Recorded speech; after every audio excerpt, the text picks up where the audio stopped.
এটা একটা লাশঘর, নরসিংদী সদর হাসপাতালের লাশঘর। এটার মধ্যে 15 বছর বয়সের আমিনা নামে একটা মেয়ে ধর্ষণের শিকার হয়ে, নির্মম নির্যাতনের শিকার হয়ে শুয়ে আছে। এই মেয়েটাকে গত 15 দিন আগে 4 থেকে 5 জন নরপিশাচ পালাক্রমে ধর্ষণ করে। পরবর্তীতে মেয়েটা বিচার নিয়ে এলাকার মানুষের কাছে যায়, স্থানীয় মেম্বারের কাছে যায়, তার পরিবার যায়। যারা ধর্ষণ করেছিল তারা প্রভাবশালী, তারা মোটা অঙ্কের টাকা দিয়ে মুখ বন্ধ করে দেয়, মেয়েটার পরিবারকে প্রেশার ক্রিয়েট করে।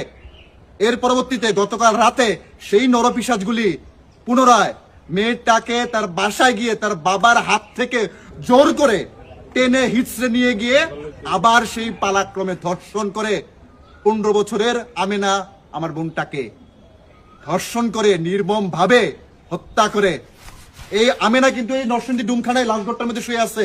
কি দোষ ছিল মেয়েটার? কি দোষ ছিল? যখন 15 দিন আগে তাকে ধর্ষণ করা হয়েছিল, তখন যদি স্থানীয় প্রশাসন থেকে শুরু করে যারা গ্রামের মেম্বার আছে, যারা টাকার কাছে বিক্রি হয়, এই মেয়েটার ইজ্জতের কথা ভেবে, মেয়েটার নিরাপত্তার কথা ভেবে তার যে ব্যবস্থা নিত, আজকে আমিনা এই ডোম ঘরের মধ্যে শুয়ে থাকতো না। এই নরপিশাচগুলি মেয়েটাকে অনেক কষ্ট ভাবে মেরেছে, অনেক কষ্ট দিয়ে মেরেছে। আমি আপনাদেরকে দেখাই এই ডোমঘরটা। 15 বছরের মেয়ে আমিনা এই ডোমঘরের মধ্যে শুয়ে রয়েছে, এই ডোমঘরের মধ্যে লাশটা শুয়ে রয়েছে। একটা কথা চিন্তা করেন, গতকাল রাতে বেলা বাবার হাত থেকে মেয়েকে ছিনিয়ে নিয়ে গেছে। বাবার হাত থেকে মেয়েকে ছিনিয়ে নিয়ে গিয়ে তারা, কত দাম্ভিকতা এই অমানুষগুলি, বাবার হাত থেকে ছিনিয়ে নিয়ে গিয়ে মেয়েটাকে পালাক্রমে ধর্ষণ করছে। পালাক্রমে। প্রশাসনের যারা আছেন, আমার জানা মতে আপনাদের কিন্তু সোর্স থাকে, গোয়েন্দা বাহিনী থাকে। 15 দিন আগে মাদকবিতে একটা মেয়ে ধর্ষণ হইলো, আপনাদের সোর্স কি করতেছিল? আপনাদের যে বিশেষ টিম থাকে ওরা কি করতেছিল? বিট পুলিশিং কি করতেছিল? তথ্য কি আপনার পান নাই? এই মেয়েটাতে মারা গেছে। সবচেয়ে বড় বিষয়, এই জায়গার মধ্যে মেয়েটার বাবা দরিদ্র, গরিব।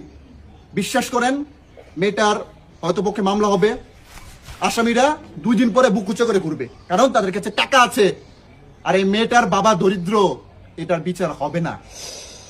এই ঘটনায় 4 থেকে 5 জন যারা মেয়েটাকে কতটা নির্মমভাবে ধর্ষণ করেছে, তাদের কাউকে গ্রেপ্তার করা হয়েছে কিনা সেটাও এখন আমি জানি না, সেটাও এখন আমার জানা নাই। গ্রেপ্তারের পর তারা কি জেল কাটবে কিনা সেটাও আমি জানি না। টাকা আছে।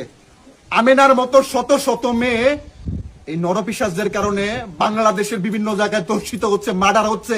আর এই বাংলাদেশের মধ্যে বিচার নামক শব্দটা কতটুকু হচ্ছে গরিব মানুষের ক্ষেত্রে সেটা আমি জানতে চাই।